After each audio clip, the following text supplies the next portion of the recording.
முதல்ல ஒரு IPS officer அப்படிங்கிறவர் வந்து எந்த ஒரு அரசியல் தலையீடும் இல்லாமல் எந்த ஒரு அரசியல் கட்சி சார்பும் இல்லாமல் இருக்கணும். ஒரு ஆதாரமற்ற ஒரு குற்றச்சாட்டை வந்து அவர் போகிற போக்கில் ஒரு ஒரு 8% வாக்கு பெற்று மக்கள் அங்கீகரிக்கிற ஒரு கட்சியின் மீது வச்சிருக்கிறது அப்படிங்கிறது ஒரு ஏற்க முடியாது. ஒரு அரசியல் கட்சி அதை சொல்லலாம். ஆனால் ஒரு அரசியல் கட்சியுடைய தலைவர்கள் அதை சொல்லலாம். ஆனால் ஒரு அரசு அதிகாரி, அதுவும் குறிப்பாக சொல்லணும் அப்படின்னா ஒரு காவல்துறையில் பணி செய்யக்கூடியவர் வந்து எந்த ஒரு ஒரு பேசிக்கான ஒரு எவிடன்ஸுமே இல்லாம அதை வந்து சொல்றது அப்படிங்கிறது முழுக்க முழுக்க அவர் அரசியல் நோக்குல செயல்படுறாரு அப்படிங்கிறதா. அவருடைய பணியை மறந்துட்டு அவர் அரசியலா செயல்படுறாரு அப்படின்னு தான் பார்க்கணும்.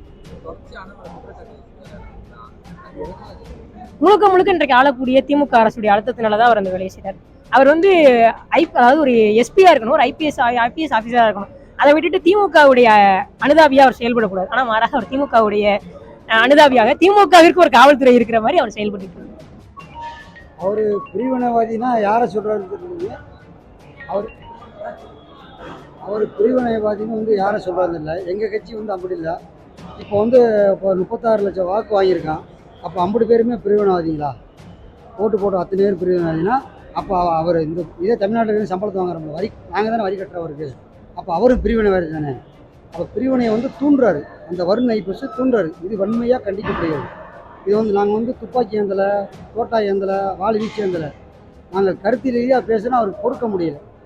அது இன்னொரு அரசாங்கத்துக்கு வந்து கைக்கூலியாக வேலை பார்க்குறாங்க.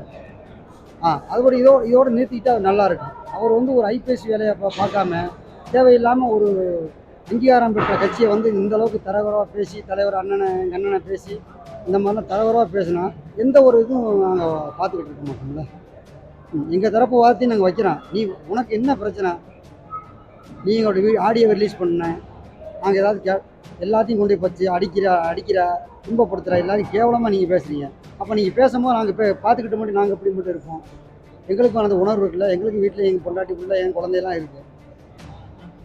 தமிழ் உணர்வுக்காக நாங்கள் ஓடியாடுறோம். ஒருத்தனை உனக்கு வந்து இன்னொரு டிஎம்கே அரசுக்கிட்ட வந்து நீ கைக்கூலியாக வேலை பார்க்குறீங்க. அப்போ அதை விட என்ன கேவலம்? நீங்கள் தான் கேவலமாக இருக்கீங்க. எங்களை வந்து கேவலமாக சொல்லக்கூடாது. நாங்கள் ஒவ்வொரு தமிழனும் மரத்தமிழன் மானத்தமிழனாக நின்று நாங்கள் இன்றைக்கி ஒன்றா கூடியிருக்கோம்.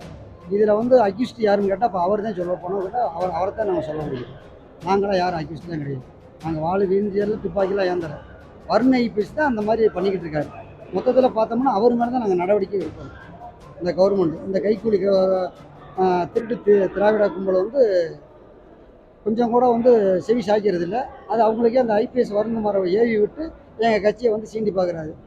நாங்கள் மழை எங்கள் அண்ணன் 1000 லட்சம் தோட்டா தாண்டி போய் பார்த்துட்டு வந்தோம் பிரபாகரனை.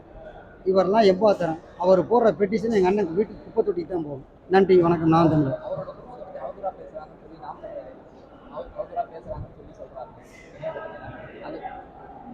நாங்கள் எக்காரணத்தை கொண்டு அவங்க குடும்பத்தை வந்து எந்த ஒரு உறுப்பினர், நாம் தமிழர் கட்சி உறுப்பினர் இருக்கிற யாருமே பேச மாட்டோம்.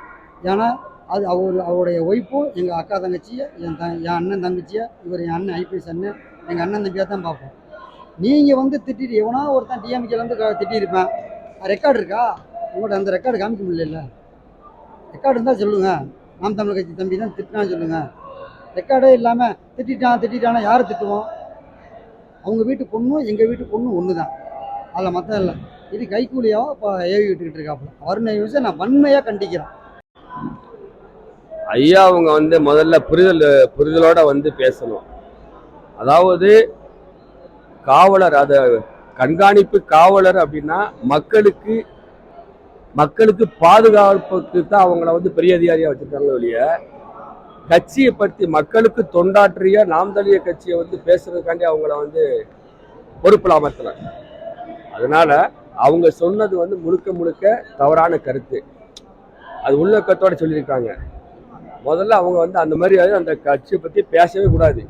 அதாவது பொதுத்தளத்தில் அவங்களுக்குள்ள, அதாவது டிபார்ட்மெண்ட் அளவு பேசக்கூடாது. ரெண்டாவது, நாம் தமிழர் கட்சிங்கிறது இந்த மண்ணுக்கும் இங்கே வாழ்கிற மக்களுக்கு, எல்லா மக்களுக்கும், தமிழ் மக்களுக்கு, மொத்த மக்களுக்கான வாழ்வியலை ரொம்ப ரொம்ப ஆணித்தரமா, அதாவது மண் வளம், கனிம வளம், நீர் வளம், மக்களுக்கான எதிர்கால வேலை வாய்ப்பு, அனைத்துக்கான திட்டத்தை அடிப்படை கட்டமைப்போட கொண்டு வர கட்சி தான் நாம் தமிழர் கட்சி. எல்லா கட்சியோடைய நாம் தமிழர் கட்சியை ஒப்பிடக்கூடாது. இது சத்தியம். பிள்ளைக்கு என் புள்ள, என்னுடைய பேரம்பேத்தியலுக்கு கூட வர்ற சந்ததிகளுக்கு இப்ப இருந்தே கட்டமைச்சு கொண்டு வராங்க. எது அதாவது பாருங்க, அதாவது நிலம் சார்ந்த தொழில் அப்படின்னா எப்படின்னு பாருங்க. நிலம் சார்ந்த தொழில்னா எப்படி இருக்கும் பாருங்க. விவசாயத்தை ஊக்குவிச்சு நீர் மேலாண்மையை கட்டமைச்சு இந்த விவசாயத்தை பெருக்கி அதுல இருந்து மக்களுக்கு வேலையை கொடுத்து அதுல இருந்து தொழிற்சாலைகளை உருவாக்கி கொண்டு வந்த நாடு எப்படி இருக்குங்கிறத இந்த கட்சி ஒரு நாள் ஆட்சியில வந்து உட்காரும் போது உலகமே வியந்து பார்க்கும். எனக்கெல்லாம் அரசியல் தெரியாதுங்க, சத்தியமா தெரியாது. ஆனா இவர் அண்ணன் சீமான் அண்ணன் வந்து 2009 எங்க ராமேஸ்வரத்துல பேசின பேச்சுல இருந்துதான் இவரை தொடர்ந்து நாங்க பயணிச்சோம், இவரை பின்தொடர்ந்தோம். அவருக்கு முன்னாடி எங்களுக்கு தெரியாது. அப்ப பார்க்கும்போது அரசியல்லாம் இப்படிதான் இருக்குது, இப்படித்தான் இருக்குன்னு போல தெரியுது. அப்ப இது அரசியல் அப்படிங்கிறத புரிஞ்சு நாங்க அரசியலுக்குள்ள வந்தவங்க. அதுக்கு முன்னாடி அரசியல வர பயப்படுவாங்க, ஏன்னா அது எதுக்கு நம்மளுக்கு தேவையில்லை. அதனால இது முழுக்க மக்கள் வாழ்வியல், பண்பாடு, கலாச்சாரம் அனைத்தையும் பாதுகாத்து கொண்டு வர்ற கட்சி. மற்ற கட்சியில மாதிரி பணத்துக்கு ஆசைப்பட்டு 1000 கோடியை போட்டா 5000 கோடி எடுக்கலாம்ங்கிறதுக்காக வேண்டி கட்சி வரல. இந்த கட்சி வரல. அப்படி இந்த ஆட்சி இந்த கட்சியை மக்களை வழி நடத்துற சீமான் அண்ணன் என்னதுன்னா, இந்த மக்கள் இங்க வாழ்ற அனைத்து பேருக்குமே சமமான நீதி கிடைக்கணும், சமமான வாழ்வியல் கிடைக்கணும், சமமான வேலை வாய்ப்பு கிடைக்கணும் அப்படிங்கிற பாடுபடுறாரு. அது எப்படி வந்து தீவிரவாத கட்சி ஆகும்? அவருக்கு விரிவா அவங்க வந்து சொல்லுவாங்களா? தீவிரவாத கட்சின்னு சொல்றாங்களே. இது அண்ணன் வந்து போய் இந்த மலையை வெட்டக்கூடாதுன்னு சொல்றாங்க. கேரளாவில் இருக்கு மலை, அங்க வெட்டாம தமிழர்களோட மலையை வெட்டி இங்கிருந்து கொண்டு போய் அங்கே கேரளாவில் விழுங்கியது துறைமுகம் கட்டுறாங்க. கேரளாவில் மழை இல்லையா? இந்த சின்ன புரிதல் கூட வேண்டாமா? பிற கட்சியில் போராடுதா? எத்தனை கட்சி? 5000 கட்சி இருக்கு. போராடுறாங்களா? ஆனா சீமான் அண்ணன் அவங்களுடைய நாங்களும் தொண்டர்கள் தான் எங்களுடைய கட்சி பிள்ளையை தான் போய் போராடுறோம். அப்படி 8 வழிச்சாலை 10 வழிச்சாலை இது எங்களுக்கு தேவையில்லை. எங்களுக்கு தேவை விவசாயம், ஆடு மாடு, அதுல இருந்து தொழிற்சாலை, இந்த மாதிரி மக்களுக்கான தேவைகளை பூர்த்தி செய்யறதுக்கு ஒரு வேலை வாய்ப்பை உருவாக்குறதுக்கு ஒண்ணுமே கிடையாது. வேலை வாய்ப்பே இல்லையே. வேலை வாய்ப்பு அந்த மாதிரி கட்டமைப்பை கொண்டு வரணும், அதுதான் நல்லது. அந்த மாதிரி இந்த கட்சி வந்து ஒரு நாள் ஆட்சிக்கு உட்காந்துச்சுன்னா, இதே ஐயா வருண் IPS அவர்கள் சத்தியமா இப்படி ஒரு கட்சியை நம்ம வந்து பேசிட்டோமேனு வருந்துவாங்க. உண்மையிலேயே பிரிவினைவாத இயக்கம்னா அவரு ஒரு காவல்துறையில இருந்துட்டு வந்து அரசியல் பேசிட்டு இருக்காரு. அவர் காவல்துறை விட்டு வெளியே வந்து அவர் எங்க மீது ஒரு சேற்றவாரி இறக்கிறாரு. வெளியே வந்து வேணா பேச சொல்லுங்க. காவல்துறையில இருந்துட்டே ஒரு அரசு அதிகாரியா இருந்துட்டு எங்களை வந்து குறை சொல்லிட்டு இருக்காரு. நாம் தமிழர் கட்சி இப்போ 1000 வருஷமா அடிமையா இருக்கான் ஒரு தமிழினம். இன்னைக்குதான் வந்து சீமான்கிற ஒரு அரசியல் ஆசான் மூலியமா நாங்க தமிழ் தேசிய அரசியலை புரிஞ்சு அடுத்து வர இளைஞர்கள் வந்து இளைஞர் படை பெருகுது. அதை வந்து சிறுமைப்படுத்த விடாம மக்களை கிட்ட கொண்டு போய் அதை வந்து தவறா சித்தரிக்கும் நோக்கத்துல அவங்க செயல்படணும்னு பாக்குறாங்க. அதனால நாங்க வந்து தமிழ்நாட்டுல 3வது பெரிய கட்சி, அங்கீகரிக்கப்பட்ட கட்சியா மாறிட்டோம். 8.22% வாக்கு வாங்கி அதை வந்து இயக்கம்னு சொல்றது, அது வந்து பிரிவினைவாதம் சொல்றது, எங்கள் வளர்ச்சியை தடை செய்யும்னு நினைச்சு அந்த மாதிரி எல்லாம் சொல்றாங்க. அது தமிழினம் வந்து உண்மையை புரிஞ்சுக்கும். எனக்கு நாங்க வந்து இதை விட அதிகமாக தான் எழுச்சி வருவோம். அவர் பின்னணி வந்து அவர்தான் அண்ணன் சொன்ன மாதிரி சபரீசனோட உறவினர் மூலியமா அவங்க அரசியல் செய்யறதா நாங்க எதிர்பார்க்கிறோம் நாம் தமிழர் கட்சியிலேருந்து. மற்றபடி அவர் பின்னாடி கார்பரேட்டே இருக்குது. நாங்க எல்லாத்தையுமே அரசியல் பண்றோம். நாங்க வந்து தமிழ்நாட்டு இயற்கை வளங்களை பாதுகாக்கிறதுல இருந்து எல்லாத்துக்குமே முக்கியத்துவம் கொடுத்து பண்றதுனால எங்களுக்கு எதிராக யார் இருக்கிறாங்களோ அவங்க வந்து அது பின்னாடி தூண்டி விட்டு இதை பண்றதா பாக்குறோம். நாங்க ஒரு தமிழினத்தை வந்து அதை கேவலப்படுத்துற சொல்ல பாக்குறோம். அவர் வந்து ஒரு பிரிவினைவாதம்னு சொல்றது. பிரிவினைவாதம்னு நாங்க இந்த நாட்டை விட்டு வெளியே போகணும்னு நினைக்கிறோம். எங்க மண்ணுக்கான உரிமை, எங்க மொழிக்கான உரிமை, எங்க இயற்கை வளங்களை பாதுகாக்கணும். அதுக்கு வேண்டிதான் நாங்க போராடிட்டு இருக்கிறோமே ஒழிய நாங்க வந்து ஒரு தவறான எந்த இதுலயுமே மற்ற மொழி பேசுறவங்க மக்களுக்கு யாருக்குமே நாங்க கெடுதல் விளைவிக்கல. எவ்வளவோ கர்நாடக தண்ணி பிரச்சனை வர்றப்போலாம் என்னென்ன பஸ்ஸை எரிச்சாங்க, தமிழர்களை மீது பயங்கர தாக்குதல் எல்லாம் நடத்தினாங்க. இதுனா வரைக்கும் அதே மாதிரி நாங்க நாம் தமிழர் கட்சி அப்போல்லாம் ஏதாவது செஞ்சிருக்கிறோமா? ஏதாவது பிரிவினை பத்தி பேசியிருக்கிறோமா? நாங்க எதுவுமே பிரிவினை பத்தி பேசல. எங்களுக்கு வந்து உரிமைகள் வேணும், பாதுகாப்பு வேணும், எங்க மண்ணுக்கான உரிமை வேணும், பாதுகாப்பு வேணும், எங்க இயற்கை வளங்களை பாதுகாக்கணும்னு நாங்க போராடுறோம். அது வந்து எங்களை வெற்றி அடையும்னு நாங்கள் எதிர்பார்க்குறோம். எங்களை பத்தி பேசுறதுக்கு அவரு தமிழரா அப்படின்னு ஒரு கேள்வி நாங்க கேட்கணும். தமிழரா இருந்துட்டு ஒரு கேள்வி இந்த மாதிரி எங்க கிட்ட வச்சிருக்கிறத வந்து நாங்க ஏத்துக்க முடியாது. நாங்க தான் இப்போ பார்த்து ஒரு திராவிட கும்பல்கிட்ட இருந்து விடுவிச்சுட்டு நாங்க வந்துட்டு இருக்கிறோம். தமிழர்கள் எல்லாம் ஒன்று சேர்த்துட்டு இருக்கிறோம். தமிழ் தேசியவாதிகள் இப்பதான் நாங்க வெளியே வந்துட்டு இருக்கிறோம். இவ்வளவு காலங்கள்ல வந்து தமிழ் தேசியவாதிகள் வீட்டுக்குள்ள இருந்தது வெளியே தெரியவே இல்லை. இப்ப நாட்டுக்குள்ள நாங்க வெளியே வந்தது எல்லாருக்கும் தெரியுது. அது பொறுக்க முடியாம இப்படி திராவிட கும்பல்கிட்ட இருந்துதான் இவங்களோட வாயில் வெளியே வாடகைக்கு விட்டு வந்திருக்குது.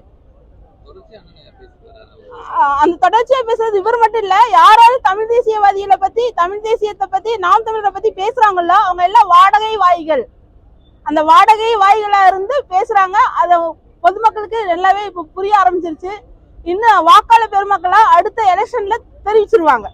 இதோட ரிசல்ட் வந்து வாக்காளர் பெருமக்களா இருந்து அடுத்த வேட்பாளர்களை தேர்ந்தெடுக்கையில எப்படின்றது தமிழ் தேசியத்தை பத்தி விடை தெரிஞ்சிடும். இதுதான் நாம் தமிழ். இதை வந்து நான் எப்படி நினைக்கிறேன்னா, ஒரு தனித்த ஒரு தேசிய இனத்திற்காக போராடுறவங்களை பார்த்து இப்படி பிரிவினவாதம்னு சொன்னோம்னா, இதுக்கு முன்னாடி மொழிவாரி மாநிலமாக பிரிக்கிறப்போ அதெல்லாம் மொழியை அடிப்படையை வச்சு தான் மாநிலம் பிரித்தாங்க. அப்போ அதெல்லாம் அவங்க வந்து என்னவா எதிர்பார்ப்பாங்க? அந்த மாதிரி ஒரு கண்ணோட்டத்தில் தான் நம்ம பார்க்கணும். இப்போ வந்து தமிழர் இனம் வந்து அடிமைப்பட்டு கிடக்குது. அந்த அடிமை இனத்தை வந்து நம்ம மீட்டெடுக்கணும் தான் பாடுபடுறோம். அப்போ ஒவ்வொரு தேசிய இனமும் அதோட அடிமையை வந்து மீட்டெடுக்கணும் போராடுற ஒரு குழு இனத்தை பார்த்து நீங்கள் வந்து பிரிவினவாதம், அப்புறம் இந்த மாதிரி எப்படி சொல்கிறது, ஒரு தடை செய்யப்பட வேண்டிய இயக்கம் அப்படிலாம் சொன்னீங்கன்னா அதை எடுத்து நாங்கள் நாம் தமிழர் கட்சிக்காரங்க வந்து போராட்டம் பண்ணுற மாதிரி தான் இருக்கும். இதை வன்மையாக கண்டிக்கணும். அண்ணன் என்ன சொல்கிறாருன்னு தெரில. அதுக்கேற்ற மாதிரி நாங்கள் வந்து போராட்ட கடத்தில் இறங்கி தமிழ்நாடு முழுவதும் போராட்டம் வெடிக்கும்னு நாங்கள் நினைக்கிறோம். நான் கோவையிலேருந்து அக்குப்பஞ்சர் மருத்துவர் ராஜாமணின்னு பேசுகிறேங்க. நாம் தமிழர் அமைப்பு வந்து பிரிவினைவாத அமைப்புன்னு சொல்லி வருண் ஐபிஎஸ் சொல்கிறதா சொல்லிட்டு ஒரு கேள்வியாக இது பண்ணாங்க. பிரிவினைக்கும் இந்த கட்சிக்கும் எந்த விதமான சம்மதம் கிடையாது. நாம் தமிழர் இயக்கங்கிறது தமிழ் மொழி பேசக்கூடிய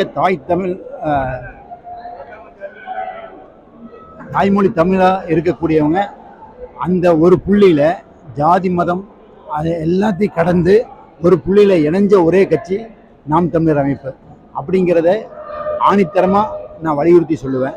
இதில் பிரிவினைவாதத்துக்கு அதாவது இருக்கக்கூடிய பிரச்சனைகளை பற்றி அக்கு வேறு ஆணி வேற இன்னைக்கு தமிழ்நாட்டில் உறுதியாக பேசக்கூடிய ஒரே ஆள் செந்தமிழன் சீமான் அவர்கள் மட்டும்தான். இது வந்து வார்த்தைகளை பலவிதமாக சொல்லி இது ஒரு பிரிவினைவாத இயக்கம், தீவிரவாத இயக்கம் அப்படின்லாம் பேசுகிறதுல எந்த விதமான அர்த்தம் கிடையாதுங்க. இது ஒரு தமிழ் மொழி பேசக்கூடிய அனைத்து மக்களுக்குமான ஒரு இயக்கம். அவ்வளோ.